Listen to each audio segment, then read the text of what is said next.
The humidity of the late afternoon clung to Amira's skin as she trudged into the courtyard of Eastwood Heights. After a 10-hour shift at the logistics center, all she wanted was a shower and silence. She kept her head down, gripping her tote bag, trying to make herself invisible, a survival habit she perfected over 3 years as a tenant here. But today, invisibility was impossible. "There she is. The squatter." The voice boomed like a cannon shot. Amira froze. Standing by the mailboxes was Mr. Harford, the building owner. He wasn't alone. A semicircle of neighbors, including Mrs. Gable from 2B and the new couple from the 3rd floor, were watching. Harford was purple-faced, waving a sheet of neon-orange paper in the air. "Mr. Harford?" Amira's voice was a dry whisper. "What's happening?" "Don't play dumb with me, Amira." Harford marched toward her, thrusting the paper into her chest. It was an immediate eviction notice. 3 months. 3 months you've been living here on my charity. You think because you're quiet, I wouldn't notice the missing deposits. "That's not true," Amira stammered, her face burning as the neighbors whispered. "I paid. I have autopay set up. It goes out on the 1st. "Liar." Harford turned to the audience, performing for them. "She says she pays. My bank account says 0. You're a leech, Amira.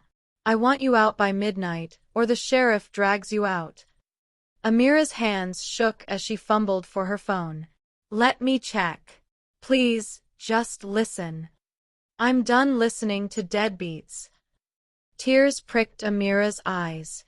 The humiliation was physical, a heavy weight crushing her chest. She unlocked her phone, desperate to find a receipt, anything to stop this nightmare. Suddenly, her phone didn't just vibrate, it buzzed violently, 3 long pulses. A red banner notification from her banking app took over the screen. "Security alert. Transaction anomaly detected." Amira gasped. I just got a text from the bank." Harford scoffed. "Probably an overdraft notice." "No," Amira read the screen, her voice gaining a sudden, confused strength. "It says, payment received. Account reviewed. Attached. Full transfer logs." The neighbors quieted down. Harford blinked, his smirk faltering for a millisecond. "And," Amira continued, her eyes widening as she tapped the notification, "there's a message from the fraud department." As the email loaded, Amira looked up, meeting Harford's eyes. "Mr. Harford, the bank says the money did leave my account, but the fraud alert says it didn't go to you." The courtyard went dead silent. Even the distant traffic noise seemed to fade. "Let me see that," Harford snapped, reaching for her phone. Amira pulled back sharply. "No. You called me a liar in front of everyone. Now everyone gets to hear this." She opened the PDF attachment. Her hands were still shaking, but now it was from adrenaline, not fear. She zoomed in on the transfer history.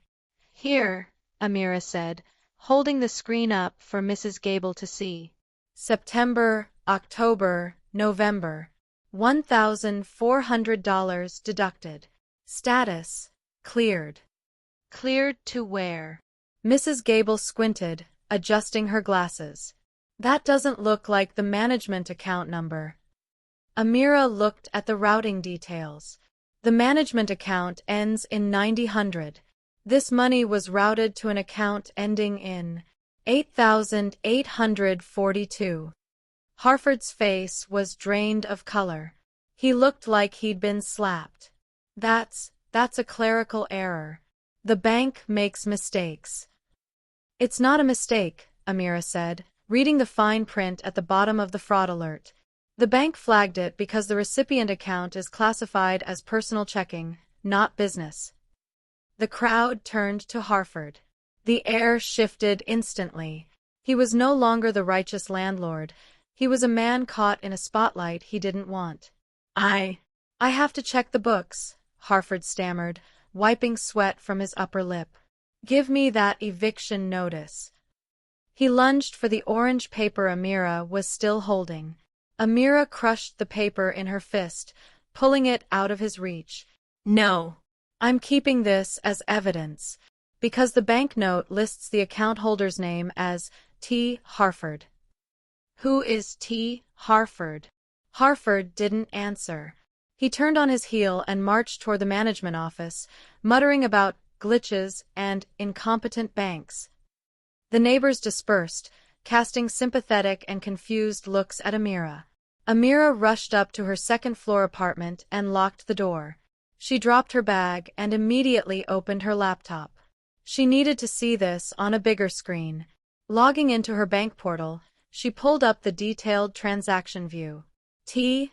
Harford. She typed the name into the building's tenant directory she had saved from when she first moved in. No T. Harford listed. Then, she remembered the sleek white Mercedes that sometimes parked in the handicap spot out front. The license plate frame said, Tessa. Tessa Harford. The landlord's 22-year-old daughter who supposedly helped with the books, but mostly just posted vacation photos on Instagram. She's redirecting the rent, Amira whispered to the empty room. But how? Amira checked her autopay settings. The destination account had been changed manually 3 months ago. But Amira hadn't logged in for 6 months.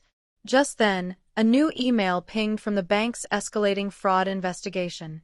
Subject: Urgency, unauthorized access detected. Body: Ms. Kalu, our systems show the changes to your payment routing were made via superadmin override on the third-party tenant portal. Amira froze. A superadmin meant someone with master control. Someone hadn't hacked her account. They had used the landlord's master key to open her digital wallet and siphon the funds from the inside. Amira dialed the number at the bottom of the fraud email. She was connected to a specialist named Sarah. Ms. Kalu, Sarah's voice was crisp and professional. I'm looking at the metadata of the login that changed your banking info. It wasn't a remote hack from Russia or China. The IP address is local. Local? Amira asked, pacing her small living room. Very local. It matches the static IP assigned to the Eastwood Heights leasing office. Specifically, a desktop computer wired directly to the router. Amira felt a chill. So, someone sat in the office and did this? Yes. And they did it repeatedly.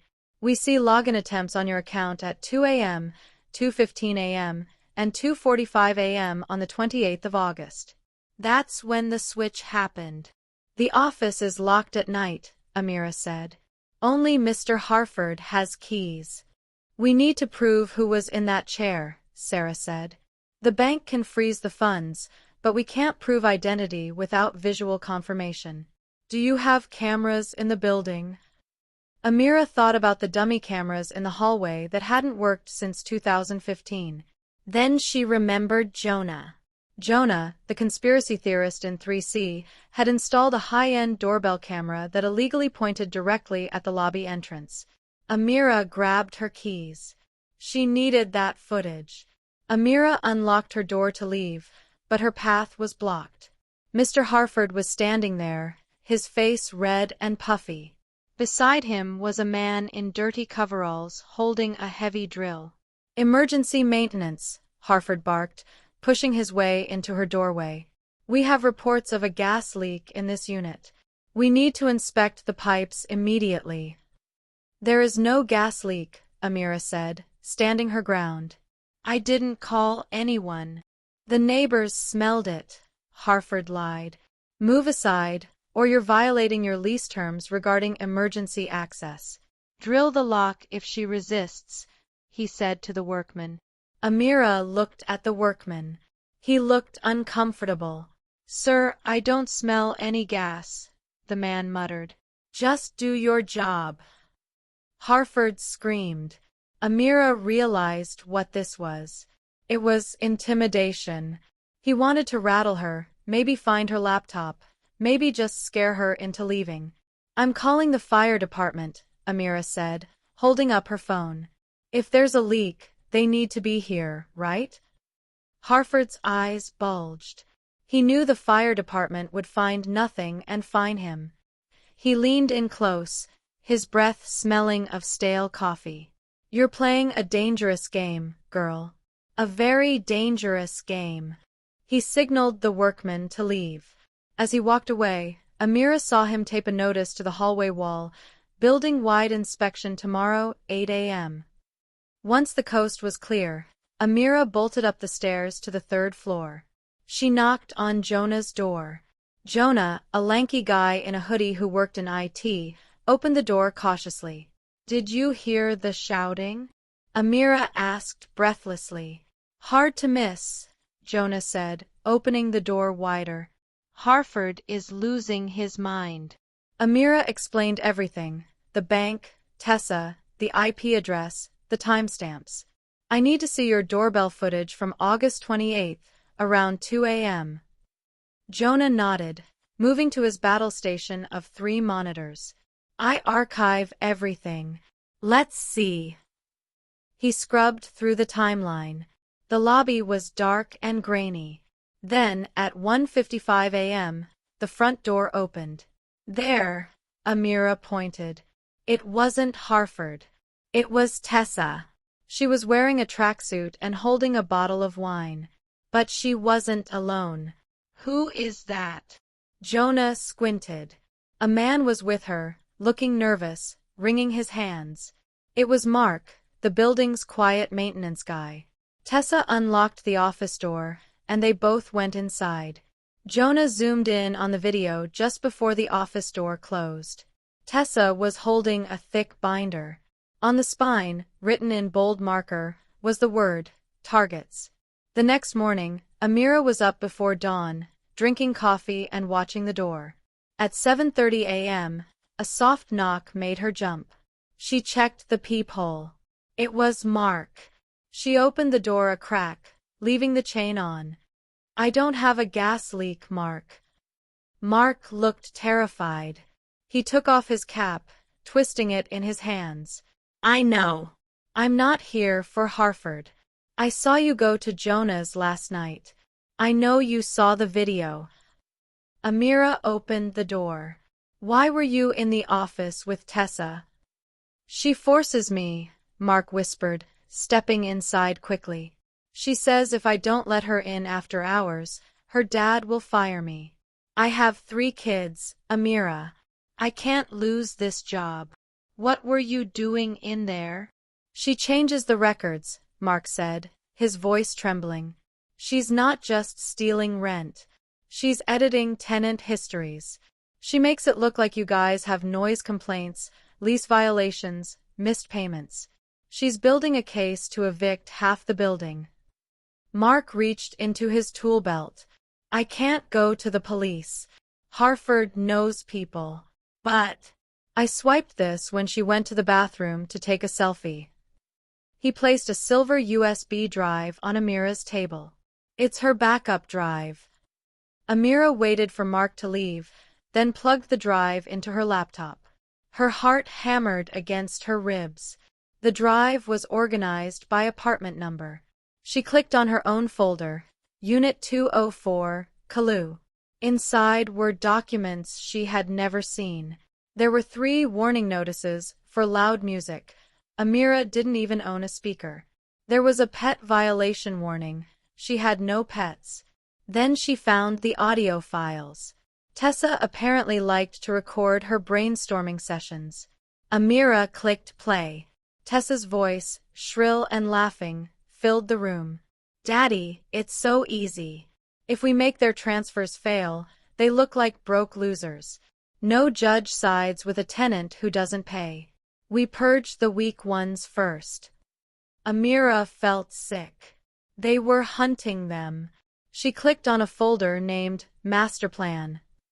It contained a timeline. The goal was to empty the building by December 1st. Amira opened a file titled The List. Next to her name, the status didn't say evict. It said, break her spirit. Digging deeper into her folder, Amira found the smoking gun. It was a PDF titled kalu_rent_increase_sign.pdf. She opened it. It was a document stating that Amira had agreed to a rent increase of $600 a month starting in September. At the bottom was her signature. But it was a clumsy forgery. The signature was pixelated, a copy-paste job from her original lease 3 years ago. Harford's plan became clear. He wasn't just going to say she didn't pay, he was going to say she didn't pay the new amount she had agreed to. She took a screenshot and emailed it to Sarah at the bank. Subject: Evidence of forgery. Minutes later, Sarah called. Amira, this is a felony. Forging financial documents is federal territory. But you need to be careful. If they know you have this. As if on cue, the power in Amira's apartment suddenly cut out. Everything went black. The hallway lights stayed on. They had cut her breaker manually. Amira sat in the dark, illuminated only by her laptop screen running on battery. She saw a folder on the USB drive labeled trash_recovered. She opened it.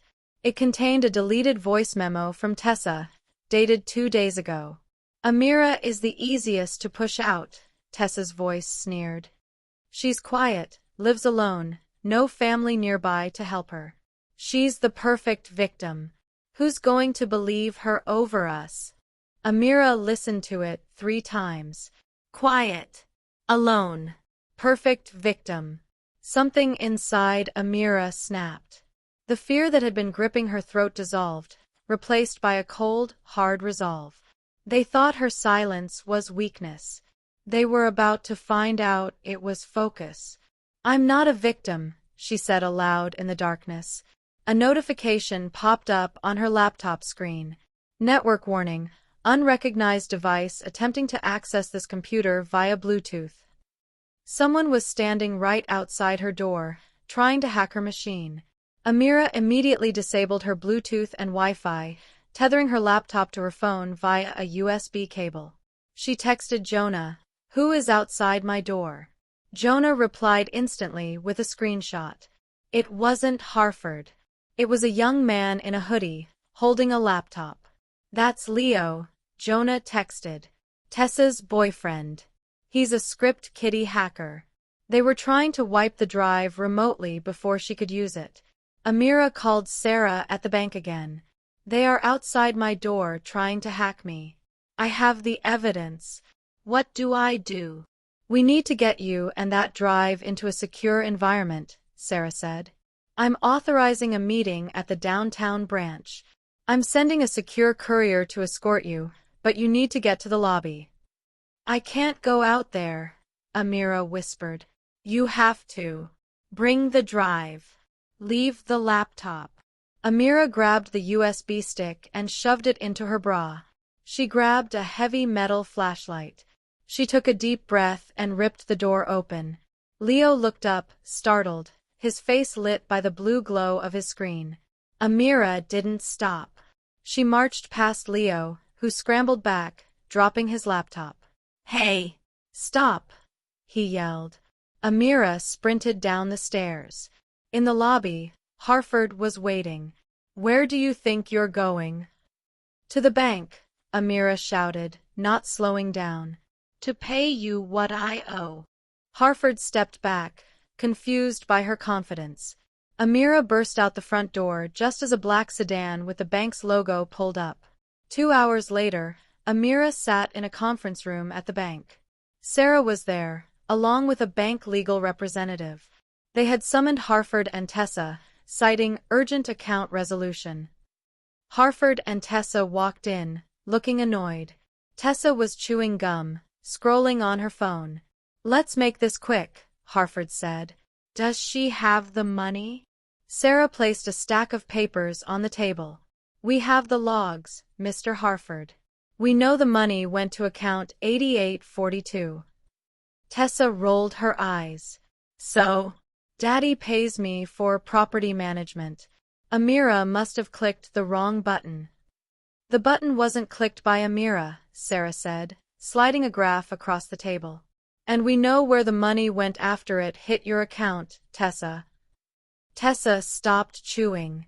You spent $1,400 at the Vortex nightclub and Sephora in the last 48 hours, Sarah said coldly. Using funds directly traced from Amira's rent transfer. That is theft and embezzlement. The room felt like it had been vacuum sealed. Harford looked at the spending report. He looked at his daughter. You spent it? Harford stammered. You said you were putting it in the holding account for the renovation. Tessa's face crumpled. I needed it. You cut my allowance. You idiot. Harford slammed his hand on the table. I told you to move the funds to the shell company, not your personal checking. Sarah and Amira exchanged a look. Harford had just admitted to the conspiracy. Mr. Harford, the bank lawyer spoke up for the first time. Did you just admit to instructing your daughter to move tenant funds to a shell company? Harford froze. He realized his mistake. No, I mean, this is a misunderstanding. Sarah stood up. We are filing a suspicious activity report with the feds immediately. And we are freezing all assets associated with Eastwood Heights. The Harfords stormed out, threatening to sue everyone. Amira stayed behind. We have them on fraud, Sarah said. But Amira, the investigation flagged something else. We looked at Harford's other properties. Sarah turned a monitor toward Amira. He's doing this everywhere. He empties the buildings, claims they are insolvent, and then sells them. Sells them to who? A conglomerate called Omni Corp. They build luxury microsuites. They offered Harford $10 million for your building, but there's a clause in the contract. Amira read the clause. Building must be 80% vacant by December 1st. That was in 3 days. That's why he's escalating, Amira realized. He doesn't just want the rent. He needs us gone to get his payday. Amira's phone buzzed. It was a text from Mark. Don't come back. He's hiring private security. They are locking down the building. He says anyone who enters is trespassing. Amira couldn't go home. She went to a 24-hour diner and plugged the USB drive into a loaner laptop the bank provided. She remembered Mark mentioning one last folder he couldn't open. It was password protected. She tried Harford. Incorrect. She tried money. Incorrect. She thought back to the audio recording. Quiet. Alone. Victim. She typed. Victim. Incorrect. She thought about Tessa's vanity. She typed. Tessa. Incorrect. Then she remembered the license plate. She typed. Queen T. The folder opened. It contained scanned emails between Harford and the city council. He wasn't just selling the building. He was bribing a council member to rezone the land before the sale to increase the value. This wasn't just fraud. This was political corruption. If this got out, Harford wouldn't just lose the building, he would go to prison for a decade. Amira sat in the diner booth, the glow of the screen illuminating her tired face. She had 2 choices. She could hand this to the bank lawyer and wait months for the courts to handle it. Or she could save her home now. If she waited, Harford would force them all out before the police acted. He was desperate. She decided to fight. She created a group chat with every number she had from the building. Mrs. Gable, Jonah, Mark, the new couple. Message: I have proof of everything. Not just the rent. The sale. The bribes. Meet me on the roof in 1 hour. We take our building back. As she hit send, an anonymous number texted her. We know you have the drive. 1 step inside that building and you'll regret it. Amira took an Uber to the back alley behind Eastwood Heights. She knew the fire escape code. She climbed the rusting metal stairs, heart pounding. When she reached the roof, she expected to be alone. But Jonah was there. And Mark. And Mrs. Gable. 20 tenants were huddled in the cold wind. "We got your text," Mrs. Gable said, gripping her cane. "Is it true? He's selling us out." "Yes," Amira said. She pulled out the laptop to show them the bribery emails. Suddenly, the heavy metal door to the roof burst open. It wasn't Harford. It was Leo, Tessa's boyfriend, and 2 large men in security uniforms. "Give me the drive," Leo growled, stepping onto the gravel roof. "You're not touching her." Jonah stepped forward, but one of the security guards shoved him hard, knocking him to the ground. Leo pulled a knife. "I said, give me the drive.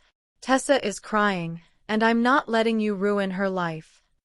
The tenants gasped. Violence had arrived. Amira held the USB drive tight. "Leo, look around. There are 20 witnesses. You want to add armed robbery to the hacking charges?" "I don't care."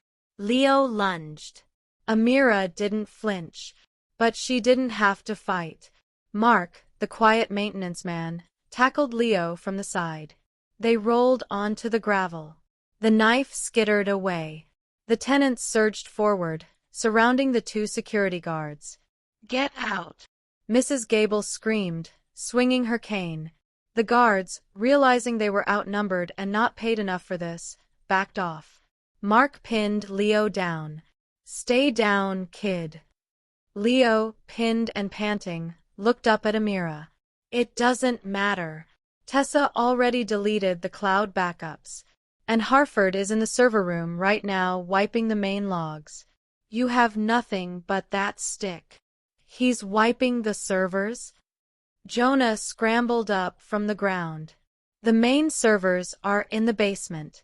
If he wipes those, we lose the chain of custody for the police." "Go!" Amira yelled to Jonah. "Stop him!" Jonah ran for the stairs. Amira turned to the tenants. "We need to stall Harford. We need to make him come to us." "How?" Mrs. Gable asked. Amira looked over the edge of the roof at the bustling street below. "We make a scene." She pulled out her phone and started a live stream on the neighborhood Facebook group. "Live from Eastwood Heights," Amira said to the camera.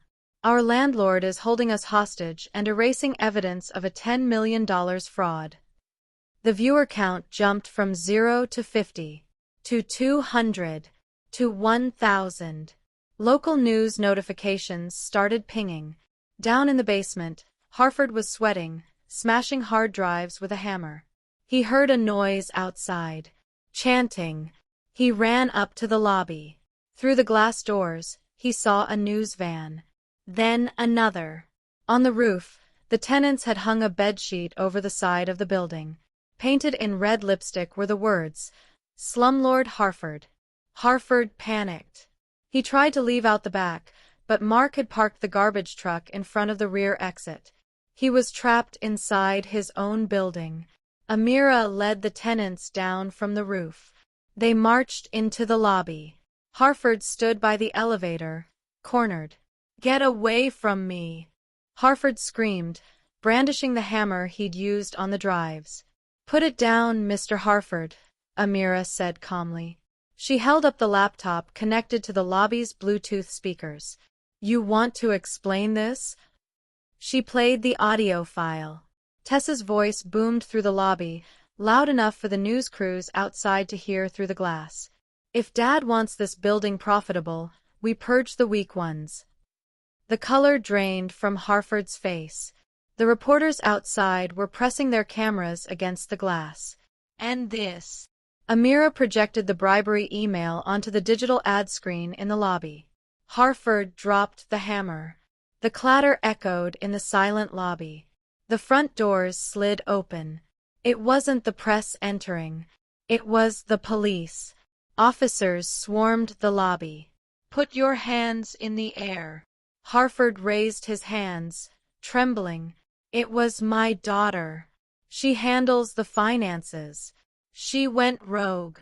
From the stairwell, Tessa screamed, "You liar! You forced me!" Tessa ran into the lobby, mascara running down her face. I have the texts. He threatened to cut me off if I didn't do it. Father and daughter screamed accusations at each other as the police cuffed them both. It was a total implosion. Amira stood back, watching the chaos. She felt a hand on her shoulder. It was Mrs. Gable.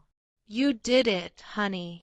As Harford was shoved into a squad car, he looked back at Amira with pure hatred. But then, a sleek black car pulled up. A man in a tailored suit stepped out, the representative from OmniCorp. The OmniCorp rep didn't look at Harford. He walked straight to Amira. Ms. Kalu. Yes. My name is Mr. Vance. We saw the live stream. OmniCorp pulls out of deals involving criminal activity. We are voiding the purchase contract immediately. Harford, hearing this from the back of the police car, let out a wail of despair. His $10 million payday was gone. The police drove away. The news crews interviewed Amira. She didn't smile, she just told the truth. That night, the building was quiet. But it was a good quiet. The fear was gone. The next morning, Amira received an email. Not from the bank, but from the City Housing Authority. Due to the arrest of the owner, Eastwood Heights is entering emergency receivership. We need a tenant representative. A week later, Amira sat across from Sarah at the bank. The bank was now the temporary trustee of the building until the legal mess was sorted. We need someone on the ground, Sarah said. Someone the tenants trust. The city recommended you. Me? Amira laughed. I work in logistics. You organized a resistance, uncovered a fraud ring, and managed the press, Sarah smiled. We want to hire you as the building manager. Salary, benefits, and a rent-free unit on the top floor. Amira thought about the years of hiding, of feeling small. I'll take it, Amira said, but on one condition. Mark keeps his job, with a raise. And no evictions for anyone who was targeted by Harford. Done, Sarah said. Amira walked back to the building, keys in hand. She stopped at the mailboxes. There was a letter with no stamp, hand-delivered. It was addressed to her in glitter pen. Amira opened the letter. It was from Tessa, written from county jail. Amira, I hated you. Not because you didn't pay. I knew you did. I hated you because you were happy with nothing, and I was miserable with everything. My dad is a monster, and he made me one too. I'm sorry. P.S. The code to the safe in the office is 1984. There's cash inside he hid from the IRS. Use it for the building. Amira walked into the management office. She opened the safe. Inside was $50,000 in cash. She didn't keep it. The final scene shows the courtyard of Eastwood Heights a month later. It's been renovated. There are flowers. A barbecue is happening. Mrs. Gable is laughing. Jonah is setting up a projector for a movie night. Amira stands on her balcony, watching them. She isn't invisible anymore. She is the protector of this home. She takes a sip of tea, smiles, and deletes the eviction notice photo from her phone.